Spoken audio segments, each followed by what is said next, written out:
What's up, BMX heads? Welcome to the channel. As you can see here, got a new project. Now, I picked this bike up this week. I thought I knew what this bike was. Some of you mid-school BMX heads might think you know what this bike is. Some of you might actually know what this bike is. But it took me a while to actually figure out what it was. You know, my buddy sent me pictures of it. I saw it and I said, yeah, I'll take it. Thinking I was getting a Mirra, one of Mirra's signature models that came out, you know, between the late 90s, early 2000s. Wasn't sure when I saw the photos if it was a 540 or the Flare or a Mirra Pro. I was hoping it was a Mirra Pro. I got the bike, picked it up, got a good deal on it, came back home, started researching it, and kind of hit the wall. Couldn't figure out which Mirra signature series model this was. I knew the frame, right? This is clearly a Mirra frame. And it is pretty much all original Haro parts. But anything I looked up, whether it was 97, 98, 99, 2000, the parts just didn't match up with the frame. But the big thing that was really throwing me is the color of this guy. This frame, which I thought was white from the photos, is actually more of like a tan color, like an off-white cream type color. So I saw it and immediately assumed it had been repainted. And from what I could tell, either this was a really good powder coat or this was the original color, which left me more confused because I had never seen a Mirra Pro model, Flare model, 540 model, whatever, in this color. And then it dawned on me, there was another frame that looked just like this, but I thought it had been discontinued by the time Mirra got his signature frame. It had not been. This bike, if you haven't guessed it by now, is a Blammo. For those of you that know, the Blammo was actually the bike Mirra rode prior to getting his own signature line of bikes. And basically all Haro did was recolor it, re-sticker it, new component groups on it, and it was then called the Mirra. Interesting enough, this Blammo of this year, which is 2001, this is the last year Haro offered the Blammo. It shares a serial number with the Mirra Pro. So this serial number on this bike actually starts with MP. So for all intents and purposes, this is a Mirra Pro frame. Now, let's get into the specific details here. In fact, let me take the camera here and I'll kind of give you a rundown of the parts, and you can check it out. And then you can help me decide if I should restore this thing or should I just list it, flip it, sell it. Just check it out. All right, let's get up and close and personal with this bad boy.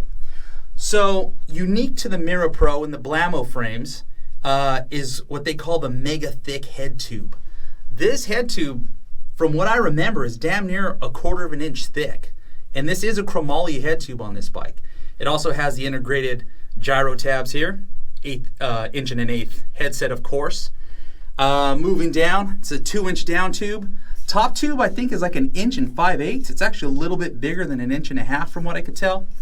You got the pierced seat stay junction here, of course, and you go down to these massively thick 1-inch seat stays, 1-inch chain stays, 1/4 inch dropouts, of course. You can see down here, you'll actually see it's stamped Haro. It says 4130 chromo. So these Haro Mirra Pro frames are completely chromoly, right down to the dropouts, the bottom bracket, the headset, everything, the head tube, everything. Now, a few things that are a little bit different on this bike that aren't factory. One is this Haro, I think it's called the Mega Nuke chainring. This is actually the Mega Nuke that was offered on the Mirra Pro. And from what I can tell, it is stamped USA. So I'm assuming this is a US made chainring. These things are 10 millimeters thick. I don't know if you can see that. So super beefy chainring. We have the Haro Fusion tubular you know, steel cranks, 8 spline, I imagine. Not a big fan of these pinch bolt cranks, but this is about as good as it got on a complete bike for the time. Over here at the pedals, you know, these are the classic right here. These are the Primo Super Tenderizers. I actually have an S&M build I'm working on, and I'm thinking of snagging these pedals for that project. Another interesting thing about these Blamos and Mirra Pros of this era is they were actually set up left-hand drive from the factory. But the way the frame is designed, the way these hubs are designed, you can actually change it over to a right-hand drive without anything needing to be changed other than the freewheel and, you know, flip everything over. So out back, we have the factory wheel. That is a 14 mil Haro hub in black, which is unique to the Blamo model. These are laced to the Heifer Pro rim, triple wall Alex rim here. Tires are not stock. These are the Primo wall tire. Also thinking about snagging these for that S&M build. I might unveil at a later date. Factory Haro seat post clamp, Haro seat post, steel post, old school rails, of course.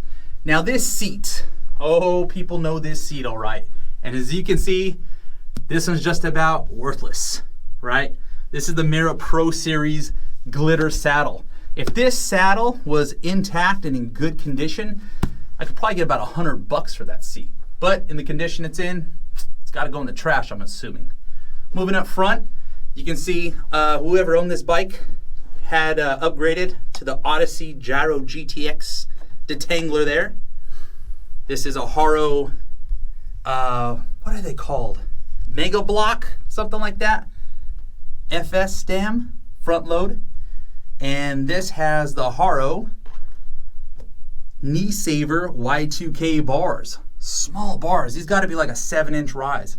In fact, these things are uncut, and I measured them. They're only 25 inches wide.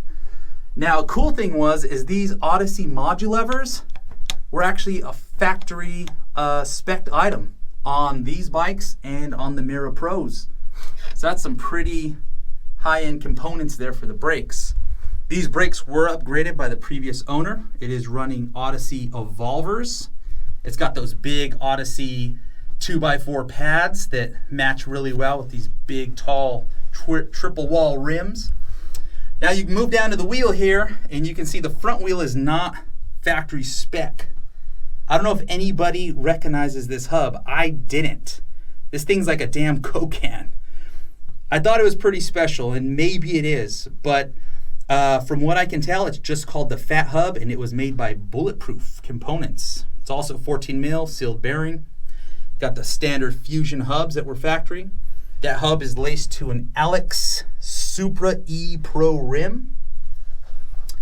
And then, of course, you have the Haro, what are they called? The Mega Forks, I believe. I'll tell you, man, these Mega Forks, I was never a fan of. Now, I'll keep these forks on this bike, of course, because it's the correct thing to have.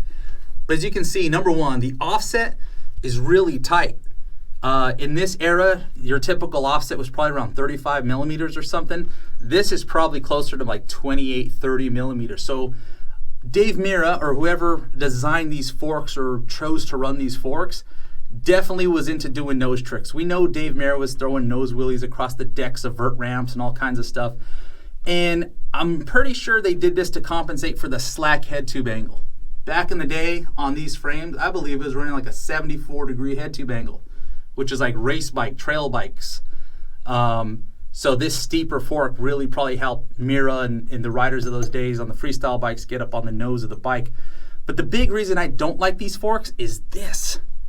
You have this fork leg that shoots out below the peg, and then it's cut at an angle. It comes to a sharp cornered point here. Tell me this isn't the absolute worst design for grinding. You hop up on coping, a ledge, anything, the first thing that's going to hit is the fork blade. You won't even be on your peg. And the way it's designed, it's just going to stab that corner right into a ledge, right into the coping. How Dave Mirra rode these forks so damn smooth is, well, it's a testament to his riding abilities for sure. Anything else worth noting on this bike? Not really. It's got a few small scratches and does have a dent on the backside here on the down tube. That's pretty much it, man. Oh, sorry if that thing was in the way. Hold on here. All right, let's reposition this camera. All right, guys, there it is, the new bike in the stable. Let me know your opinions. Is this a cool bike? Should I keep it? Should I restore it? Should I sell it? Should I just leave it as is, throw some tubes in it and ride it? Also, if you happen to have the front wheel that matches this rear, which is the black Haro Mega Hub laced to a Heifer Pro rim in chrome, let me know. I might just want to buy that from you. Or if you have one of these bulletproof, big, fat Coke can looking type of hubs for the rear, I might take that from you too. That's pretty much it, guys. Thank you for watching. In future videos, I'll probably start getting into a build of this or some of my other projects. And we're going to do some other cool stuff, some ride outs, some rides, tech, tips, builds, all that kind of cool stuff. So please subscribe. Check out the Instagram and the Facebook and the TikTok or whatever else. I'm going to try and create pages for all of those and include links below. Video number 1 in the books. Thanks for watching.